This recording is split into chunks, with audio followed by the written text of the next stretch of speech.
नाज़रीन, DHA city Karachi ना सिर्फ इन्वेस्टमेंट के लिए बल्कि रिहाइश के एतबार से भी एक बेहतरीन मंसूबा बन चुका है। डीएचए सिटी कराची जिसकी संग बुनियाद 2009 में रखी गई थी और 2009 में संग बुनियाद रखने के बाद यहाँ पर जिस प्रॉपर्टी की प्राइस 10 लाख रुपए थी और वो प्राइस 1 करोड़ 80 लाख तक कैसे पहुँच गई, ये तमाम इन्फॉर्मेशन आज की इस वीडियो में आपके साथ शेयर की जाएंगी।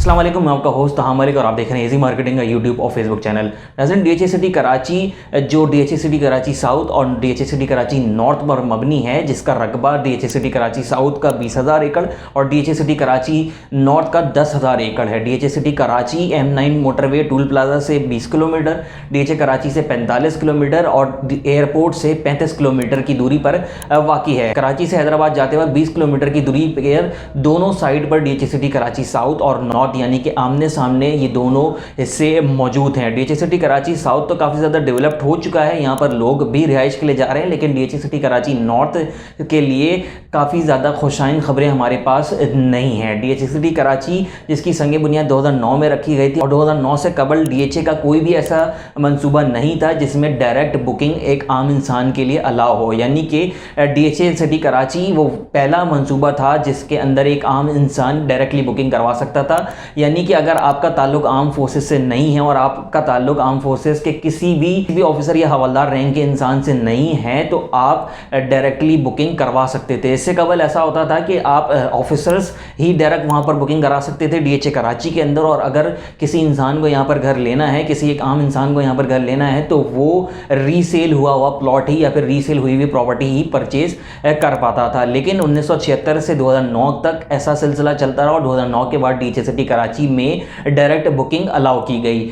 ऐसी खबर आने के बाद काफ़ी ज़्यादा इन्वेस्टर्स ने डीएचए सिटी कराची का रुझान किया और डीएचए सिटी कराची की तरफ बड़ी इन्वेस्टमेंट लोगों की देखने को मिली, जिसका नतीजा ये निकला कि डीएचए को उस वक्त 40,000 के करीब एप्लीकेशन वसूल हुई, जिसमें से 20,000 एप्लीकेशन को सक्सेस मिली और 20,000 को रिटर्न वापस कर दिया गया। इसके बाद वो लोग जो ओवरसीज थे उनको नाइकॉप पर डायरेक्टली बुकिंग भी दी गई। इसके बाद 2011 का सिलसिला आ गया और 2011 तक लोगों के पास इंफॉर्मेशन लेटर्स तो मौजूद थे, लेकिन काफ़ी ज़्यादा इंफॉर्मेशन मौजूद नहीं थी। इंफॉर्मेशन लेटर मौजूद थे और सिर्फ कैटेगरी का पता था कि उनका प्लॉट किस साइज़ का है, लेकिन किस सेक्टर में है, किस लोकेशन में है, ये तमाम मालूमात लोगों को पता नहीं थी। लेकिन 2011 में बैलेटिंग हुई और एक शानदार फंक्शन के थ्रू लोगों को उनके प्लॉट्स के साइजेस, सेक्टर्स और लोकेशन तमाम चीज़ें बता दी गई और डीएचए सिटी कराची का एक मास्टर प्लान भी सामने आया।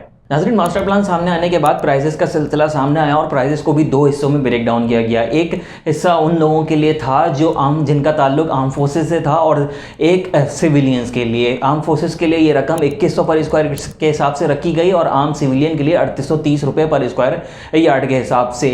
आर्म फोर्सेस के लिए जो पेमेंट शेड्यूल डिसाइड किया गया वो 25,000 डाउन पेमेंट और 24,030 रुपये की 40 इंस्टॉलमेंट्स को डिसाइड किया गया। लेकिन सिविलियंस के लिए 50,000 डाउन पेमेंट और 50,000 की तकरीबन 37 इंस्टॉलमेंट्स डिसाइड की गई, जो तकरीबन 19 लाख रुपए टोटल रकम बनती है और ये टोटल रकम आर्मी ऑफिसर्स के लिए 10,50,000 रुपए थी। बाद नाज़रीन, अगर डीएचए सिटी कराची के डेमोग्राफिक्स की बात करी जाए तो डीएचए सिटी कराची को 16 सेक्टर्स के अंदर तकसीम किया गया, जिसके अंदर 125, 200, 300, 500 और 1000 गज के प्लॉट्स मौजूद थे।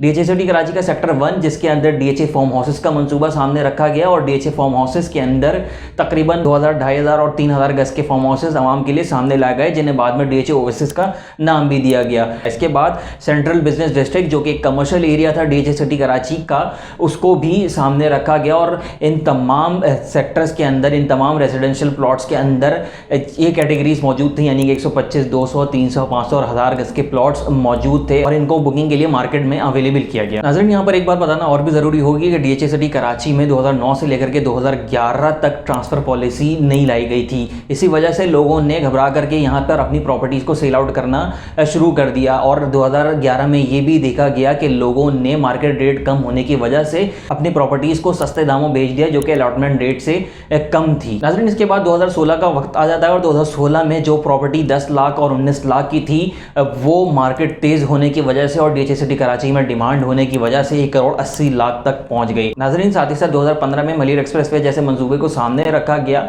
और मलिर एक्सप्रेस वे के थ्रू पोर्ट कासिम को M9 मोटरवे और डीएचए कराची को डीएचए सिटी कराची से कनेक्ट कर दिया जाता। इसके हवाले से आपको बताता चलूँ कि ये वो मंसूबा था जो 1 से 1.5 घंटे के फासले को 20 से 25 मिनट के अंदर ख़त्म कर देता। इसके बाद 2016 में 150 के करीब विलास डीएचए सिटी कराची के सेक्टर 3 में बनाए गए और इनके साथ ही साथ डॉ हॉस्पिटल, स्कूल और तमाम basic facilities DHA city Karachi के सेक्टर 3 में पहुंचा दी गई और सेक्टर 3 में पोजीशन भी दे दिया गया। साथ ही साथ आपको बताता चलूँ कि सेक्टर 3 के करीबी शौकत खानम हॉस्पिटल भी बनने जा रहा है और शौकत खानम हॉस्पिटल 2023 तक मुकम्मल तौर पर ऑपरेशनल भी हो जाएगा और इसकी जो ओपीडी है वो 2022 के एंड तक ऑपरेशनल होने जा रही है, जो हालिया दिनों के एतबार से डीएचए सिटी कराची के लिए बहुत ज़्यादा अहमियत का हासिल है। इसके बाद नाज़रीन 2016 से लेकर के 2021 तक ये सिलसिला अप एंड डाउन मार्केट चलती रही डीएचए सिटी कराची की। काफ़ी ज़्यादा तेज़ी ना कमी हमें उसके अंदर नज़र आई। इसके बाद 2016 में पॉलिसीज़ की वजह से, गवर्नमेंट की पॉलिसीज़ की वजह से ओवरऑल रेजिडेंशियल जो प्रॉपर्टी थी, रेजिडेंशियल जो इंडस्ट्री थी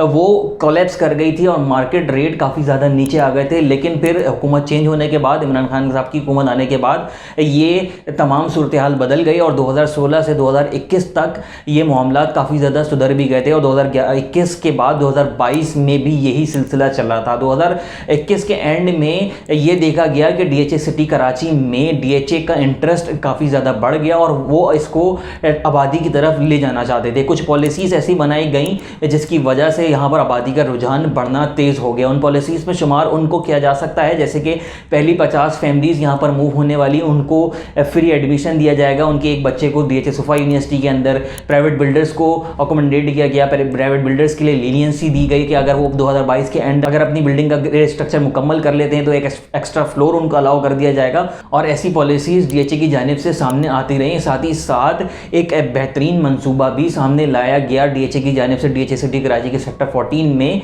जिसको नाम दिया गया टाउन हाउसेस का। टाउन हाउसेस बैलेट करके प्राइवेट बिल्डर्स को वहाँ पर दावत दी गई और 300 के करीब इन टाउन हाउसेस को बनाने के लिए प्राइवेट बिल्डर्स को कहा गया और प्राइवेट बिल्डर्स ने इसमें अपना किरदार अदा करना शुरू कर दिया है, जिसके अंदर इजी बिल्डर्स एंड डेवलपर्स का भी एक अहम हिस्सा मौजूद है। तकरीबन 100 के करीब टाउन हाउसेस हम भी बनाने जा रहे हैं वहाँ पर और वहाँ पर कंस्ट्रक्शन का काम अभी काफ़ी ज़्यादा तेज़ी के साथ आगे बढ़ रहा है। अगर इस वक्त हम डेवलप्ड सेक्टर्स की बात करें डीएचए सिटी कराची के, तो उनमें मौजूद है sector 2, sector 3, sector 5, sector 7, sector 13 और सेक्टर 14। इसके बाद नाज़रीन अगर 2022 के हवाले से दोबारा बात आता चलूँ तो 2022 का जो शुरू का हिस्सा था यानी कि रमज़ान से पहले का, वहाँ उस वक्त डीएचए सिटी कराची की मार्केट बहुत ज़्यादा तेज़ थी। जो मार्केट का गिराव 2016 में एक जगह रुक गया था, वो प्राइसेस दोबारा 2016 वाले रेट पर चले गए थे क्योंकि 2016 के बाद जैसे मैंने आपको बताया मार्केट क्रैश कर गई थी पॉलिसीज़ की वजह से, फिर आहिस्ता आहिस्ता रिकवर होती गई और 2021 के बाद 2022 में ये मार्केट बहुत ज़्यादा तेज़ हो गई थी। लेकिन रमज़ान के बाद